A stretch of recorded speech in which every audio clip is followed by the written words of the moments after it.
so my talk is the NTLM relay race against threat actors. So we're going to go over a little bit of the history of, I guess, how we all got here, some exploits, tooling, different kind of demos that I've done with some Word documents, and then the majority will probably be at the end where we're talking about mitigations. So I'm Mike Venturelli. I'm an incident response and threat hunting engineer. I have my CISP and OSCP, excuse me, and love hacking stuff, love breaking stuff, and love fixing stuff that we break. So good news, my talk's going to be short because Windows is just getting rid of NTLM together. So fantastic. All right, cool. Thanks. Have a good day. No. It is good news, but there is always the backwards compatibility of Windows. That is their mainstay. So LAN Manager. So that was actually named after LAN Manager, the operating system. It came out in 1987. That was the oldest password storage. It was included in Windows NT for backwards compatibility with LAN Manager. Oh, you're good. And then in '94, they did the final release of it. There were a ton of weaknesses. So there were only 14 characters allowed. If the password was 14 characters or less, null padding was just added to create that 14 characters.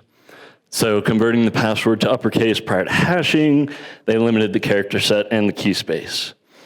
Splitting it into two 7-character strings to be DES'd.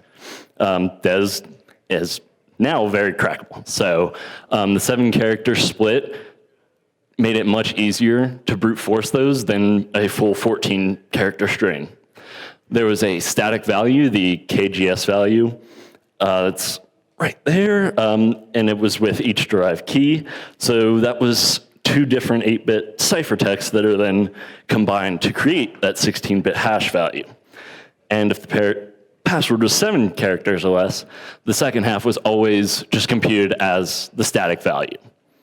And there was no salting, so things like man-in-the-middle, relaying, and rainbow tables made getting the passwords or using them very easy.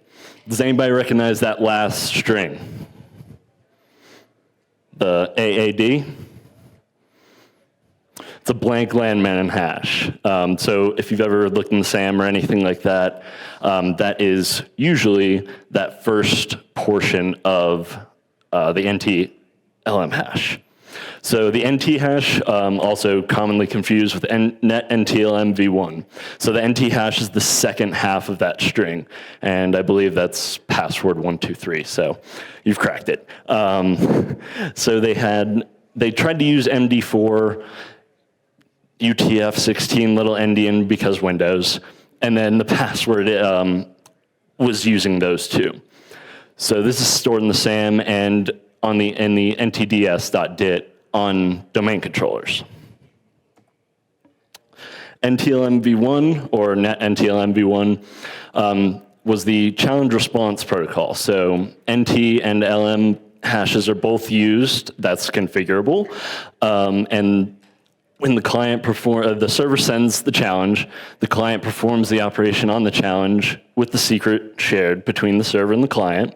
So that would be the password hashes at this point. Both entities know the password, but they won't send it, and compute the response and send it back to the server.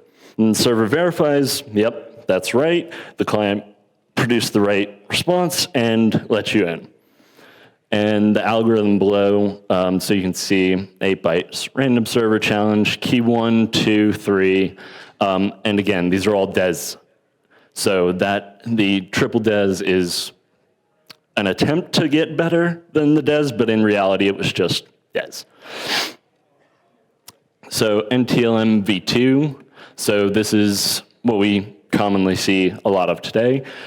First, added the ability for a server to authenticate to a client. So previously it was the client just authenticating to the server. So it includes the current time in NT, the HMAC MD5 hash of the user's NT hash, their username, and the domain name. So from all of these algorithms, there's been one thing that's been kind of missing, and that's really modern cryptography. There's no mention of AES, there's no SHA-256 or SHA anything for that matter. It's all just HMAC, MD5, MD4. Enter Kerberos. This was the next attempt to try to solve the NTLM problem, I guess. So has anybody heard of the Kerberos Carnival at all? Tickets? So the TGT is what we consider the ticket granting ticket or the initial entry into the carnival. So that gets you in the door. The ticket granting service is the tickets you would buy to different rides or services at said carnival. Kerberos loves fully qualified domain names. That is what it loves to operate off of because you're operating off the domain realm. So service tickets with timestamps encrypted with the password hash of the affiliated service account opens up Kerberosting, ASREP roasting, gold and silver, bronze tickets. There's still exploits with Kerberos and continue to try to solve for that. So why does this matter? Service principal names. Kerberos has a reliance on service principal names and fully qualified domain names. If you try to access a resource by IP, it'll fail. Kerberos does not like trying to access resources by IP. So if there's an SPN set, any authenticated user in that realm can request a service ticket. So that ticket, once it's requested, you can just take it offline, hashcat, John the Ripper, and crack that password. So if NTLM is enabled, that means that NTLM is available as a fallback authentication mechanism. And if your organization's been around long enough, your DCs might accept just normal landman hashes. And as Microsoft and organizations as a whole have realized that keeping NTLM enabled is not going to be good for the future. As they push for it, a lot of stuff broke. There was a lot of old OSs, tech debt, reliance on older applications that had barely just gotten NTLM support. It took companies years to reverse engineer NTLM to adopt into their applications and protocols. And the outages that resulted of trying to just disable NTLM, like Microsoft says, it just forced everyone to roll everything that they had done well back and reassess the environment and try to understand why everything broke. And it matters because it's abusable. So internet security zones. Everybody familiar with this wonderful box? And now these days, the wonderful unblock as you're downloading files from the internet. Does anybody know why that happens? The security zones that are on the top of our old friend on the left. Internet, local intranet, trusted sites, and restricted sites. So if you've ever downloaded a file from the internet, say on Linux, and pulled it over in its whole to a Windows box, you'll get this .zone identifier data, alternate data stream. And looking into that, we can see that in those alternate data stream files that we get the zone ID of 3, which correlates to the internet zone, the host URL the file was downloaded from, and the different internet zones. So 0 is your local computer, 1 is the local intranet zone, so your network domain, 2 is trusted sites, and then 3 is the internet zone, and then 4 is restricted sites. So the zone ID 3, that gives you the mark of the web, which is what we see on the right-hand side, the unblock. So what does that have to do with NTLM hashes? Windows. So in that local zone, the local internet zone, your computer is basically saying you're free to authenticate with NTLM hashes. So some of the tooling that you can do, that you can use to start assessing an environment, whether you're testing it or assessing your own environment. A really easy one to do, and one that I encourage a lot of people to do, is run crackmap exec and generate that relay list. Find out what hosts in your environment can have are relayable. Responder or run finger, those are another other tools that will identify relayable hosts or be able to catch relayed hashes. Inve, NTLM relay xpi in Impacket, which is always fantastic for more tooling to be added to Impacket, and multi-relay. So some of the exploits that have come as a result. So MS-08068, our wonderful friend that came right after configure, that you were able to reflect the NTLM hashes back to the machine you were on. Petit Potem, still very, very viable today and still very prevalent. And DFS coerce, which is I guess a building block on Petit Potem. It's kind of using those same methodologies with different protocols. So for DFS coerce, for example, they're using the distributed file system, and for the Petit Potem, it's the encrypted file system. At ADCS, I know Harm Joy's here, and I love that article because it has been a lot of fun to use. Proxy logon, another large one for all of our on-prem Exchange servers. Proxy shell, another fun one that had multiple CVEs because there were bypasses that came from them. And the Outlook appointment reminder one, which was very interesting because that one just sent NTLM hashes across the internet. So on the bottom right side, you can see some examples of running some of that tooling. So the first one was a Petit Potem vulnerable device, and then crackmap exec helpfully spits out the next step for GitHub. Next one was DFS coerce. And then the bottom was the results of the DFS coerce being executed against one of those boxes and the hash returning. So the history of coercion relaying, so I say history because in the grand scheme of things, it's not that much, but you can see that there has been no shortage. And shout out to Michael Snyder for this picture that displays a decent amount of the different ways you can coerce and relay these hashes. So the wonderful printer bug and Petit Potem over SMB. If signing is disabled, then it's easily relayable. Signing enabled, still relayable. Signing required, may be able to get somewhere and get it to at least coerce. WebDAV, if you've ever tried to access a resource that wasn't available over SMB, PCs will revert to WebDAV to try to access that resource if SMB is unavailable.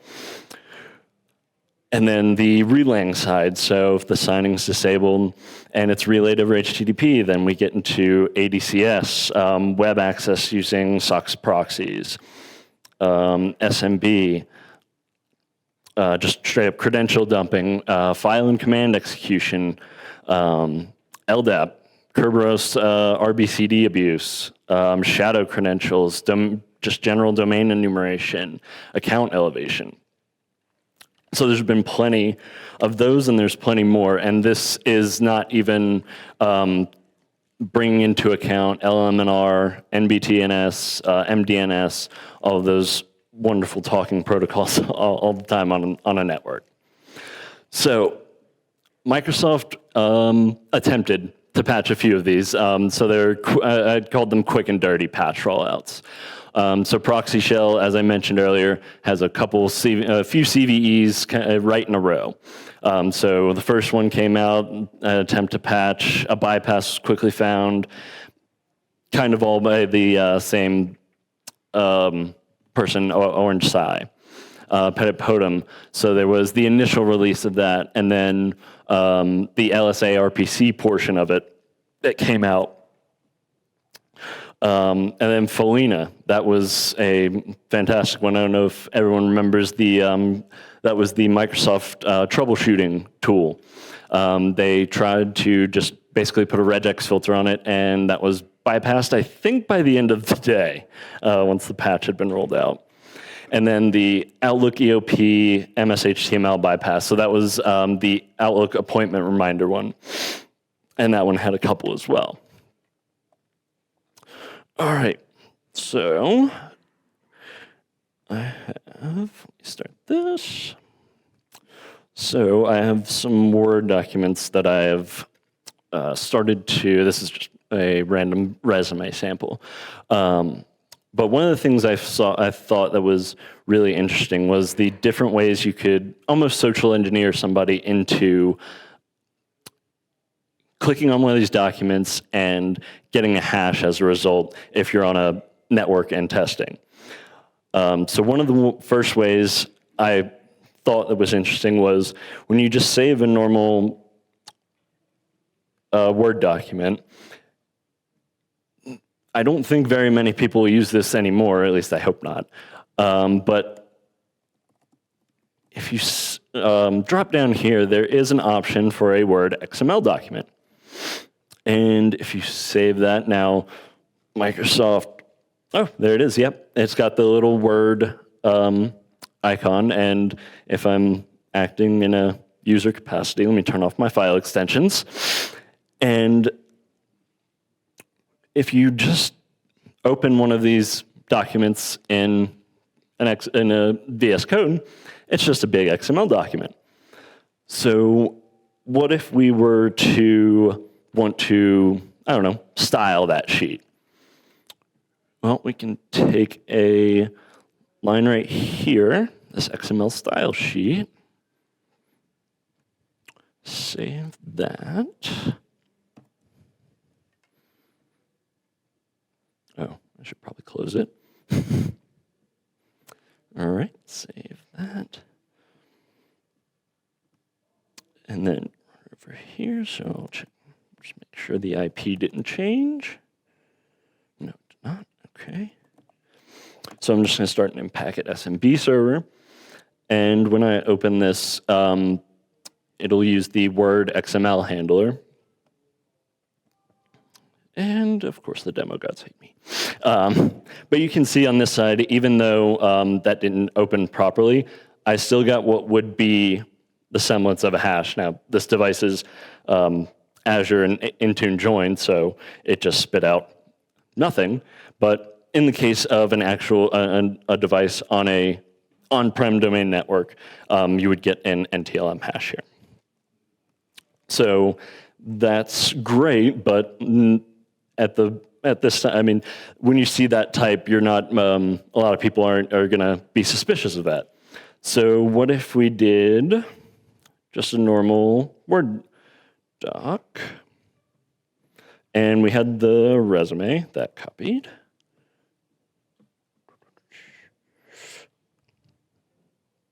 Oh. And take that.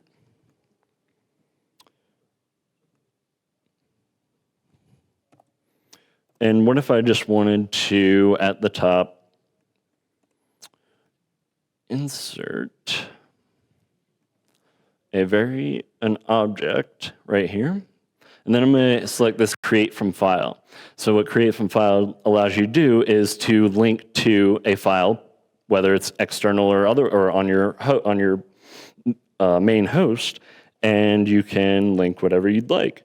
So if I just put this 168.206.128 test, and let me go back here, stop that, stop.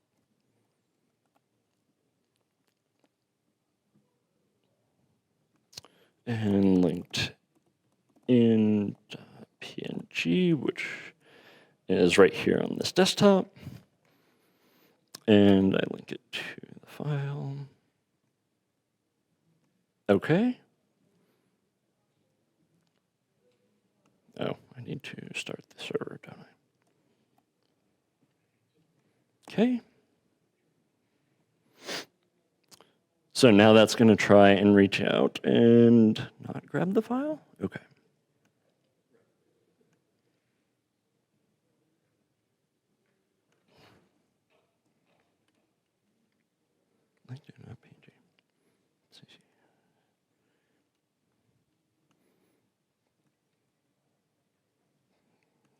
Let me load it. There we go.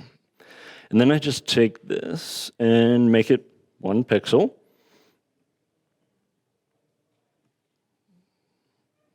Save that. 2 projects. Resume.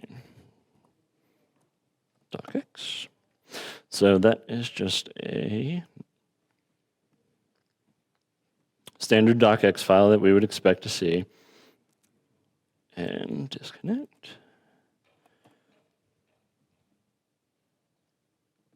And reopen that file, and the hash pops over.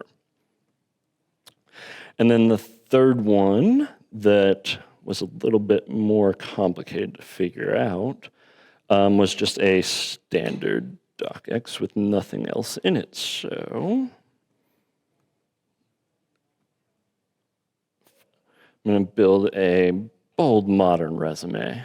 Yeah, that looks like me. And then so when you're building from a Word template, Word is pulling some files by default in the relations. So if I templated, and as we've gone from .doc to .docx, what we can see if we just rename the file to a .zip is the Word documents are just big folders of more XML doc.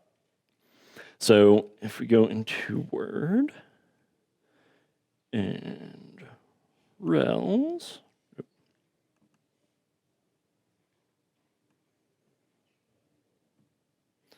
and extract, and Word theme, no, rels. And we edit this.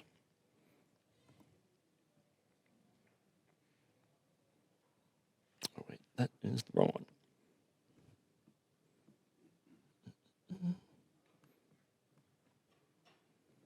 So this was it. That was it. Okay. Yep, same template.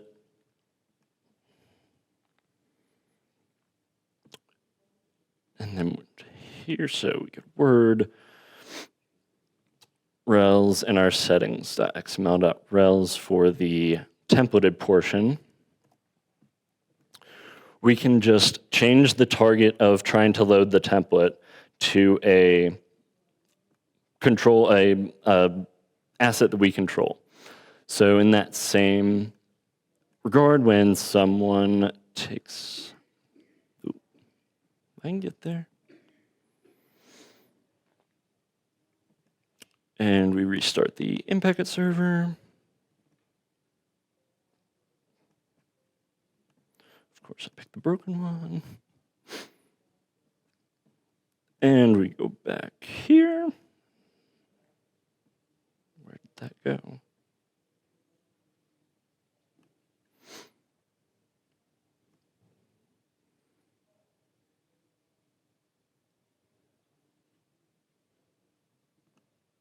There we go. So now it's trying to find that word.docx, but at the top, right above, you can see that the hash just popped. Okay. So the demo gods didn't hurt me too much. So like we talked earlier, the mark of the web and using those kind of documents. So what can you do if you create one of those documents? Post-exploitation. So say you're on a user's device and they're in HR. What does HR talent acquisition? They deal with hiring people. Does your HR team have a SharePoint or a file share where they drop potential candidates or resumes? Could you drop a resume there and say, hey, one of my friends is trying to get hired. Can you check this out?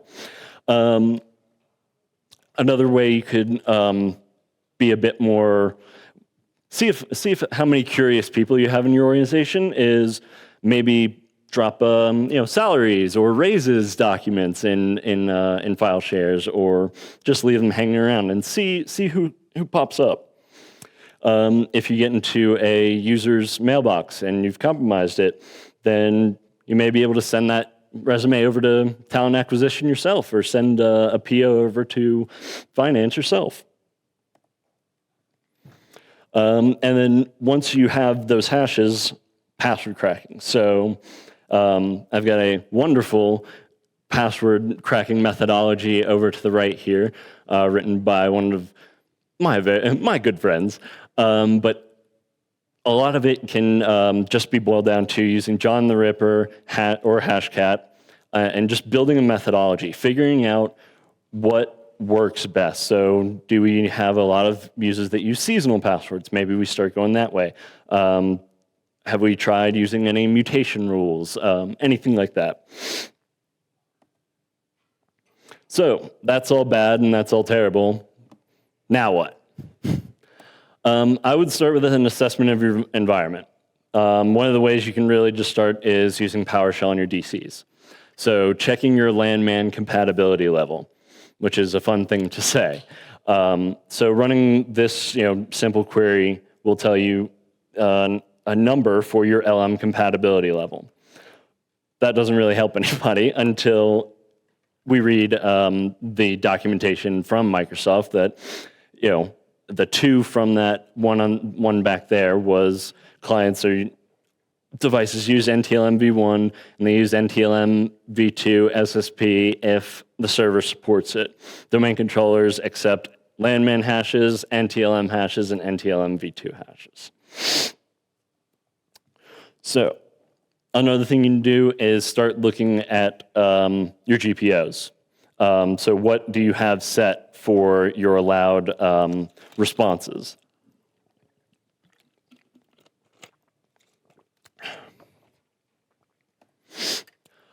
Another thing, some additional steps. So asset management, knowing your assets and knowing where they are and who has them. Vulnerability scanning, vulnerability management in general. Nessus, Qualys, Rapid7, those are all going to have baseline plugins to identify hosts that are accepting insecure protocols. What are your SMB versions and which ones are enabled or disabled? Do you have SMB and LDAP signing enabled? Is it enforced? Do you have EPA enabled, or is it enforced?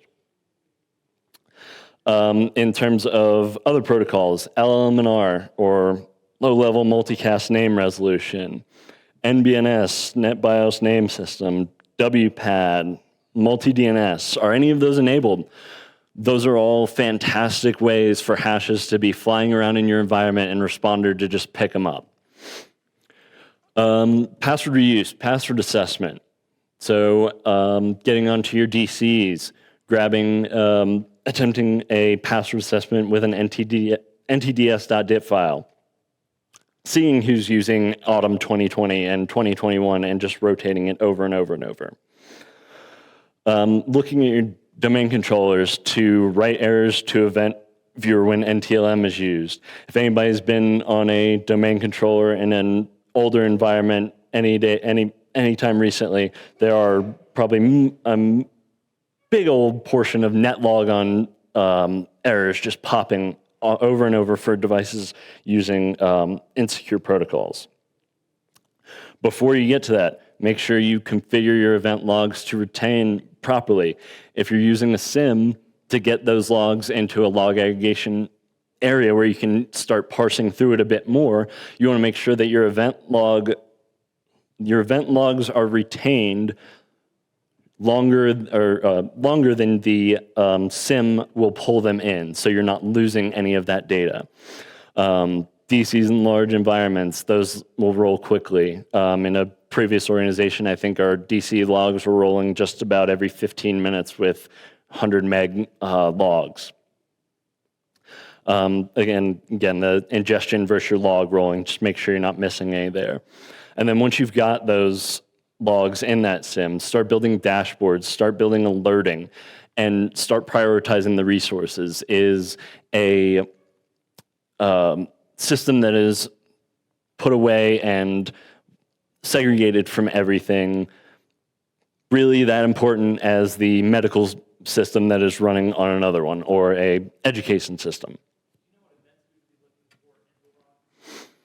Yeah, so the general one I believe is netlogon, but the event IDs I don't recall exactly. They're probably in the 4600 range, I would want to say. And if you don't have a SIM, get creative. I know, everybody's operating on a budget, but even if it's some PowerShell and some scheduled tasks to just put some logs somewhere where you can start parsing them elsewhere. War plans. So getting off NTLM is not fun, not easy, and it is a war. But some mitigations you can put in place is when you start with your plan to start disabling different protocols, you want to plan, then you want to test, then everything that breaks, you want to adjust the plan, and then test that again, and make sure nothing breaks again. No one ever likes getting that same call a week later from the same people, you broke my stuff again. So start in a dev or test environment. Enable auditing for the event IDs related to what protocol or what you're trying to mitigate. Stagger the rollout of those mitigations and monitor all your logs for errors. So do you have LMNR, NBNS, WPAD, or MDNS enabled? Do you need them? Do you know if you need them? Start to, review the logs, make sure there's nothing funky in the logs, and then just start disabling the protocols you don't need. And if anything pops up, you start getting errors, turn it back on. Or what my preference would be is create a GPO for an exception for that system. We don't want, the goal should always be to reduce the blast radius as much as possible.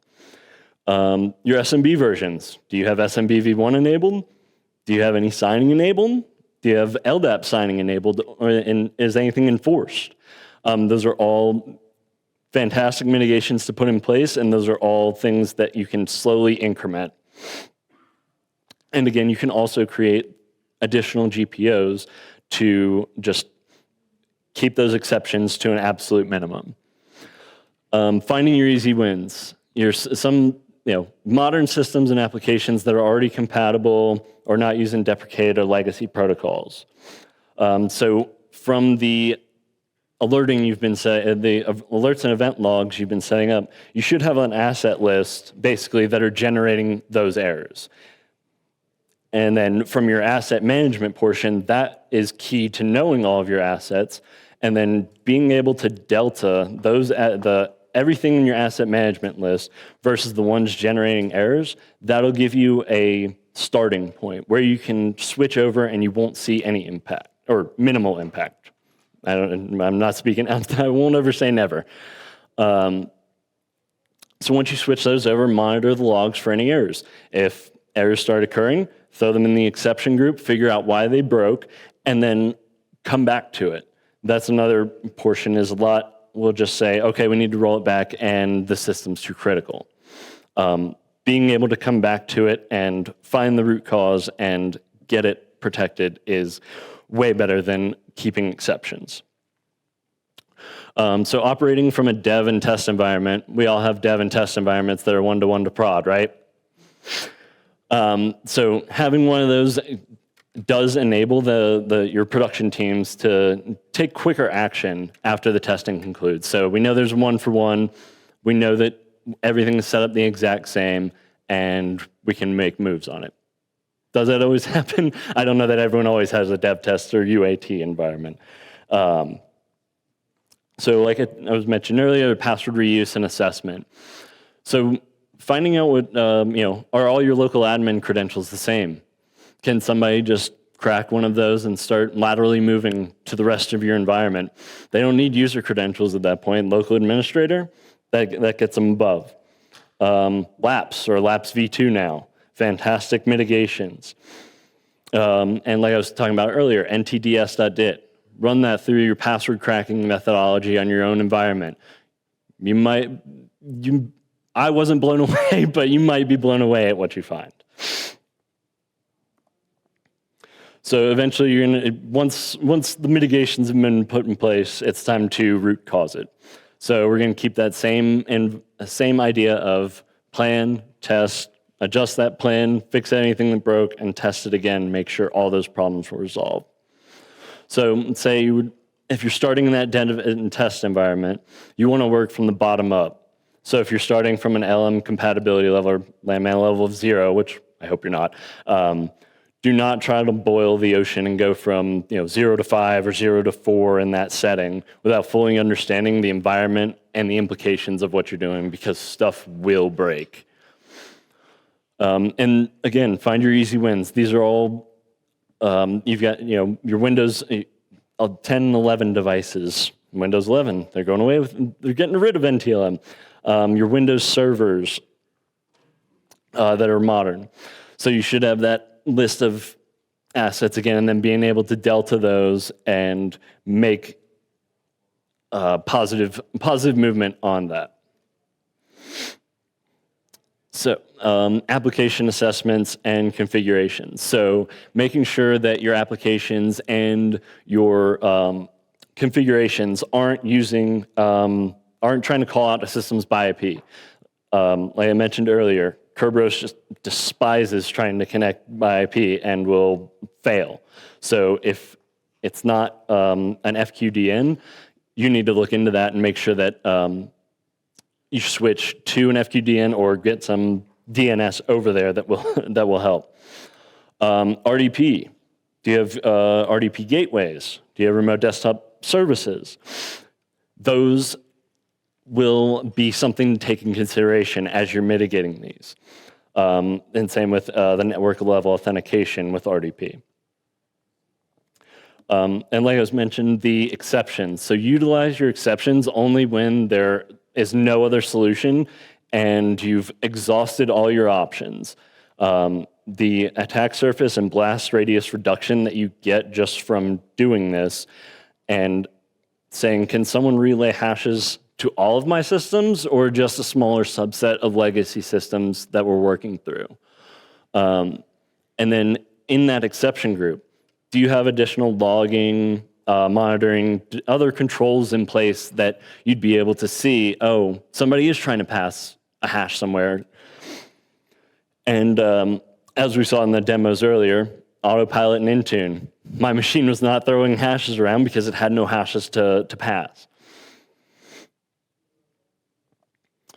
So as we've kept going, there's been moves for Kerberos upgrades. So removing the reliance on RC4 HMAC and moving to AES, signing the packs. That has all been another issue where things have just completely broken, and I don't know, the Reddit threads that were going on when this happened were not Microsoft friendly.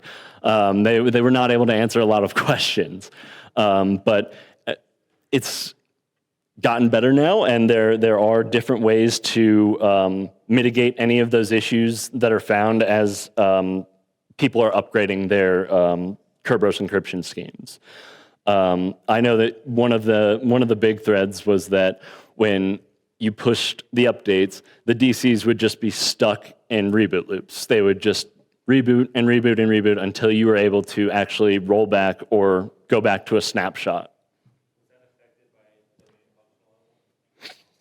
I believe in some cases that was found to be the case because it was just all over the place, and anyone was using 2012 to 2019. So I think the lower ones were affected more just because they were by default using the RC4 HMAC schemes.